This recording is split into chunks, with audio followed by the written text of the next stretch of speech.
Bonjour et bienvenue sur Amal TV, où cette fois-ci on va faire un unboxing de Big Monster. Alors pourquoi Big Monster? Parce qu'il n'est plus vraiment d'actualité.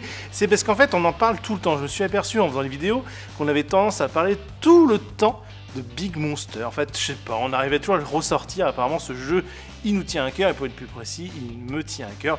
Ça, je pense que vous avez dû le comprendre à force de suivre notre chaîne.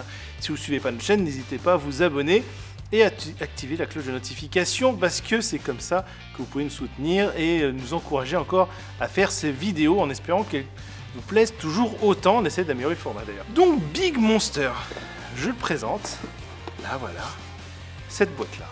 En fait, ce jeu, je vais l'ouvrir évidemment pour vous le montrer. Donc c'est surtout en fait son avantage d'être un jeu qui se joue très bien à 2 joueurs comme à 6 joueurs.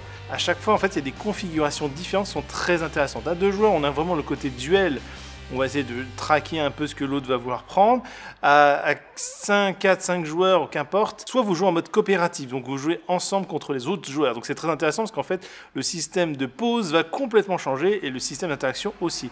Ou vous jouez chacun pour soi et à ce moment-là, vous allez bien sûr affiner vos stratégies de placement. Donc ça c'est très intéressant, mais je ne développe pas dans cette vidéo à fond les règles. Il y a d'autres tutos qui arriveront ou sur d'autres chaînes bien évidemment. Donc Big Monster, donc je disais, le jeu est très sympathique. Nous avons ici le bouquin de règles, somme toute classique maintenant, mais avec des petits avantages. En fait, ils ont eu comme parti pris de directement mettre les Kickstarter, les stretch goals à l'intérieur de la boîte. C'est-à-dire qu'en fait, dans cette édition-là, en tout cas dans la première édition, vous avez les stretch goals. Pourquoi? Parce qu'en fait, le jeu avait été financé en financement participatif. Donc vous voyez, il y a les nouvelles plaques qui ont été faites. Ils n'ont pas fait de jaloux entre les différentes versions. Ça, c'est assez intéressant. Donc voilà, ça c'est le livret de règles. Un plateau rond, en fait, avec 2 phases différentes, en fonction de si vous jouez individuellement ou en coopération. Donc c'est pas pareil, j'ai rien dit. Bon, classique, un petit carnet de scoring qui est très intéressant. On reconnaîtra le petit code 7 Wonders où il faut chercher avec les différents symboles. Voilà, on note tous les points et à la fin on fait le total. C'est très bien, c'est très efficace. Les tuiles, alors là il y en a un paquet. Ouh, un paquet de tuiles et encore des tuiles. Voilà, là il y en a des tuiles. Là vous voyez la boîte, elle est super vite. Franchement il y en a plein de tuiles de monstres, donc ils sont de ce format là. C'est très important parce qu'en fait elles peuvent se jouer que dans ce sens là. Vous ne pouvez pas jouer dans n'importe quel sens. Quand vous les placez sur le plateau, vous devez les placer dans le sens uniquement comme ça, voilà. Et il y a des petites connexions qu'il faut respecter. Donc il y a énormément de tuiles de monstres. Quelques monstres, pour essayer de démentir un peu ce que je viens de dire il y a 2 secondes, sont mis de manière horizontale, mais là vous voyez les monstres en fait ils sont orientés, donc il suffit simplement de faire ce qui est, de suivre le sens de la marche. Je vais trouver mes mots. Des gros jetons, donc ça c'est important, c'est pas fait que pour faire beau. En fait, sur le plateau, en fonction de la phase que vous choisissez, vous allez mettre ces jetons-là qui vont être tirés au hasard. Et pareil, il y a des versions coopératives, enfin compétitives équipe, ou individuelles. Donc c'est pareil, les jetons, ça va changer en fonction du mode de jeu, on va dire, et aussi en fonction du tirage, etc. Certains jetons de score un peu spéciaux, parce que parfois, en fait, vous allez faire votre placement, donc dans le jeu, vous allez mettre des tuiles autour du plateau rond, vous allez récupérer vos tuiles, et après, vous allez replacer celles que vous n'utilisez pas.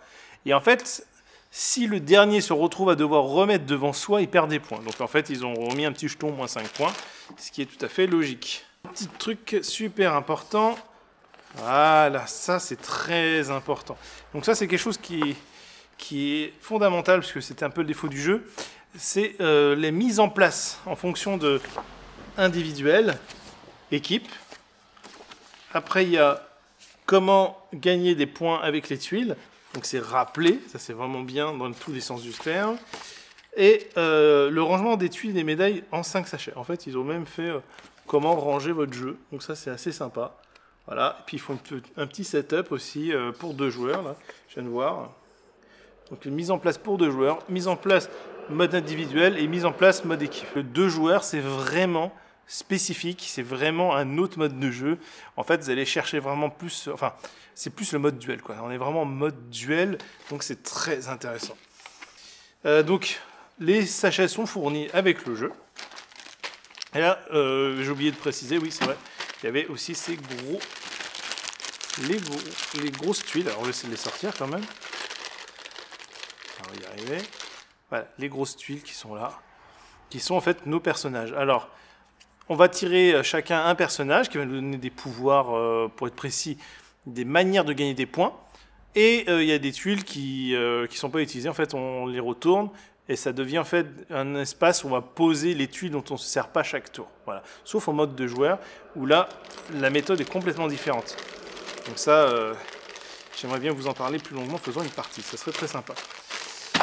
Donc voilà, c'était pour faire un petit unboxing rapide tout en présentant un tout petit peu les points de règle. J'espère que ce jeu vous plaît, sachant que franchement, je trouve qu'il est vraiment très sympa.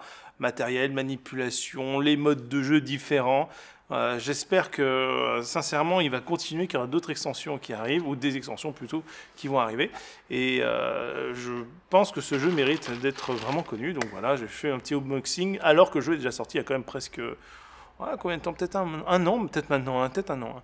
Donc voilà, j'avais envie de refaire un petit focus dessus. Et je vous dis donc à bientôt. J'espère que ça vous a plu. C'était court, concis, espérons. Et n'hésitez pas, bien sûr, à vous abonner, à partager la vidéo, à mettre les notifications avec la petite cloche qui est sous les vidéos maintenant. C'est important si vous voulez avoir l'actualité en direct. Et bien, je vous dis à bientôt sur La Malle TV.